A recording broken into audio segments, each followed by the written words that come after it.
കോഴിക്കോട് നിന്നും വീണ്ടും ഒരു ചികിത്സാ പിഴവിന്റെ വാർത്തയാണ് വരുന്നത്. കോഴിക്കോട് ഉള്ളിയേരി സ്വകാര്യ മെഡിക്കൽ കോളേജ് ആശുപത്രിയിൽ ചികിത്സാ പിഴവിനെ തുടർന്ന് യുവതി മരിച്ചു. ഉള്ളിയേരി കക്കട്ടിൽ സ്വദേശി ബസിനിയാണ് മരിച്ചത്. സംഭവത്തിൽ കുടുംബം അത്തോളി പോലീസിൽ പരാതി നൽകി. വിവരങ്ങളുമായി അനഘ ഹർഷൻ കോഴിക്കോട് നിന്ന് ചേർന്നു. അനഘ, ഇപ്പോൾ വീണ്ടും ഒരു ചികിത്സാ പിഴവിന്റെ വാർത്തയാണ് വരുന്നത്. കോഴിക്കോട് നിന്നും ആ യുവതി മരിച്ചു എന്നൊരു വാർത്ത വരുന്നു. എന്താണ് ശരിക്കും സംഭവിച്ചത്? എന്ത് തരത്തിലുള്ള ചികിത്സയിലാണ് പിഴവുണ്ടായത്? വിവരങ്ങൾ.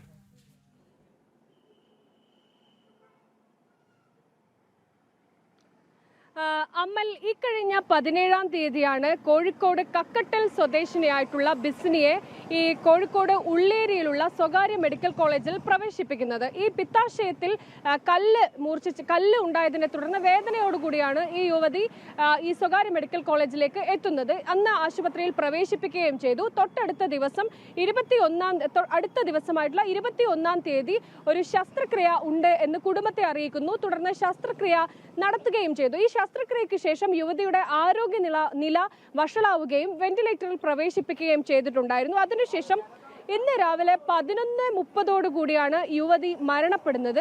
ഈ സംഭവത്തിലാണ് ഇപ്പോൾ യുവതിയുടെ കുടുംബം, ഭർത്താവായിട്ടുള്ള കക്കട്ടിൽ സ്വദേശിയായിട്ടുള്ള ബിജു, ഗുരുതരമായിട്ടുള്ള ആരോപണം ഈ സ്വകാര്യ മെഡിക്കൽ കോളേജിനെതിരെ ഉന്നയിക്കുന്നത്. ആശുപത്രിയിലെ ചികിത്സാ പിഴവ് മൂലമാണ് ഈ ബിസിനി മരിച്ചത് എന്നാണ് കുടുംബം ഉന്നയിക്കുന്നത്. ഈ സംഭവത്തിൽ അത്തോളി പോലീസിൽ ഈ കുടുംബം പരാതി നൽകുകയും ചെയ്തിട്ടുണ്ട്. എന്നാൽ ആശുപത്രി പറയുന്നത് അങ്ങനെ ഒരു ചികിത്സാ പിഴവ് ഉണ്ടായിട്ടില്ല, വേണ്ട ചികിത്സ മാത്രമാണ് നൽകിയത് എന്നുള്ള വിശദീകരണമാണ് ആശുപത്രിയുടെ ഭാഗത്ത് നിന്ന് വരുന്നത്. എന്തായാലും കുടുംബം ഈ സംഭവവുമായി ബന്ധപ്പെട്ട് പോലീസിൽ പരാതി നൽകിയിട്ടുണ്ട്. അമൽ.